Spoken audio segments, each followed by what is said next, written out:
What's your name? What do you do for a living? My name is Hap Kern, Hap like in happy, and I'm the horticulturist for Downtown Mobile Alliance, which means I take care of the flowers in downtown Mobile. So. How long have you lived in Mobile? How long has your family lived in Mobile? Well, I've lived in Mobile all of my life. I'm 69 years old. So I've lived here since 1949. How long have you owned the Joe Cain House, and how do you feel about owning a piece of Mobile's history? I've owned it for 17 or 18 years. Okay, and the reason I wanted to begin with is I knew it was. I had visited it before, years ago, before it came up for sale, and I just knew the history of it, and I knew that Joe Cain had lived here, had probably, and in my mind, he probably made his costume here and did his ride from the front porch out there, and that's just so fascinating to me that I hoped I could buy it. And did Mobile's Mardi Gras history affect you wanting to buy the house when it came up for sale? well, absolutely. I had read this book by Julian Rayford, who was quite a character himself in Mobile, and he'd written a book about Mardi Gras in Mobile, and had a couple of chapters dedicated to Joe Cain, and so I knew, something about Joe Cain, and I was just thrilled to be able to connect to Mobile's history, especially Mardi Gras history, in that way, and to get this house is still thrilling. When I lay down to sleep at night, I know Joe Cain probably slept in this room, so it's just pretty cool. Did you have an appreciation for Mardi Gras before owning the house? Has it grown since buying the house? I did have an appreciation for Mardi Gras. I had just joined a Mardi Gras crew at the time, and I was living over in Alberta and had joined a crew. And my dad used to take your grandfather and me and my sisters and brothers to Mardi Gras on the back of the station wagon, and gosh, we went to every parade. Every parade, and we saw every parade 2 or 3 times back then by driving around. So I had a huge love for Mardi Gras. Did you learn anything about the house or Joe Cain after buying the house that you didn't know before?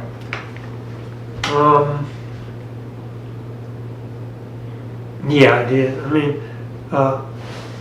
Like I alluded to earlier, I found a well in the backyard, okay? One day a depression appeared in the ground. I thought maybe a stump had rotted out, so I started pulling back the dirt, and I found out there was a brick well there, and I dug down, and I said, well, this must be Joe Cain's well, because back in those days, after they got city water, they would fill in the well with dirt and trash a lot of times. And so I dug down there. So far I've dug down 6 feet, which is as far as I can go without help. And I found some cool stuff in the well. These are old, knives or utensils from down in the well. There's plenty of glass items. There's plenty of rusty items. Here's a pipe, like a smoking pipe. It used to have a little stem on it, but that was typical of the late 1800s pottery. The coolest thing that came out of the well is this. That's bone. That's a carved piece of bone. It's called a fid, F-I-D. It's used for mending nets, like cast nets or shrimp trawls or any kind of nets. And back in the day, you know, they netted a lot of fish in Mobile Bay, and just the average homeowner probably had a couple of cast nets. And so that's what that's for. Cotton cast nets back in the day, they broke all the time. You'd take this little fin, and you'd loosen up the knot, you know, you'd retie it. But How was the historical plaque out front acquired? you know, I didn't have anything to do with that, but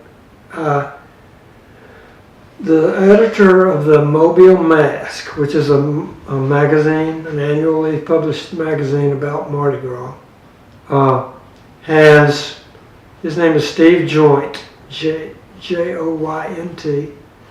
and he's instrumental in creating something called the Mardi Gras Trail.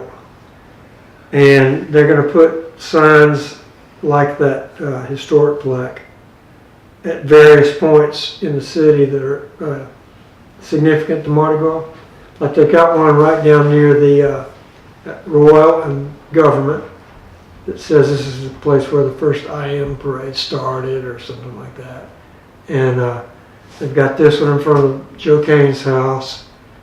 I'm not sure where the next one will go. It'll probably be, if it was me, I would put it in front of the location where Partridge Hardware Store used to be, because that's where the Cowbellion to rake in, that's where they got their rakes and cowbells off the front of a hardware store that was in downtown. So I would do something like that, but for right now it's just 2 plaques, and soon more will be coming.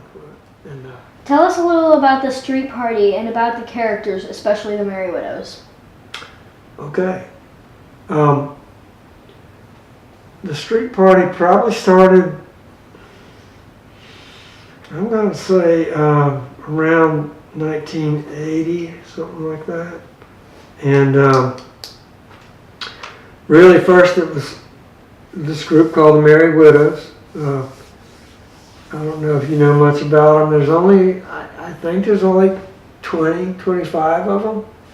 And they only add people when they have to replace somebody who quits or dies or whatever. And the Merry Widows asked the owner at that time if they could come by and make a toast to Joe Cain on Joe Cain Day, and the owner said yes. And it took off from there. What do you hope to leave as your legacy as owner of this residence? Wow, that's a good question, because I've thought about that before. And I think my legacy would I mean, if you look at this house closely, if you live in it and you look at it, it's never really been owned by anybody that had a lot of money, because all the changes, all the repairs, all the renovations have all been sort of, I won't say second rate, they'll just be, if somebody really spent a lot of money on this house, it would look a little bit nicer. And I'm in the same vein.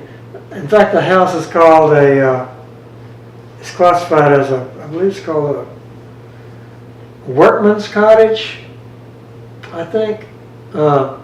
It's never been owned by anybody that was anything other than middle class, you know, average people. And I have not improved it that much. I've tried to do my best to keep it up, but I have not really done any major renovations. And I think my legacy may be that I helped grow the Joe Cain event.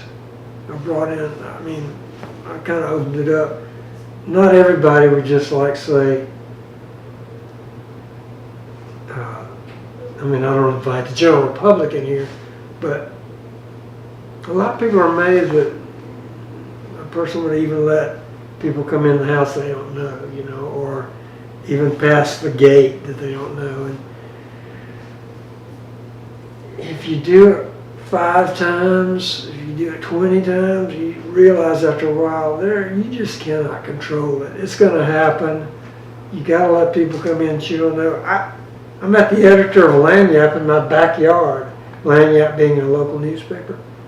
I didn't invite him, I recognized him, and I spoke to him and talked to him, but things happen that are just going to happen, and you just got to kind of trust that that nobody's going to take anything, nobody's going to burn the house down, nobody's going to, you know, it's just going to happen, and it's fun, and it's you know, you feel like you're connected to Joe Cain in that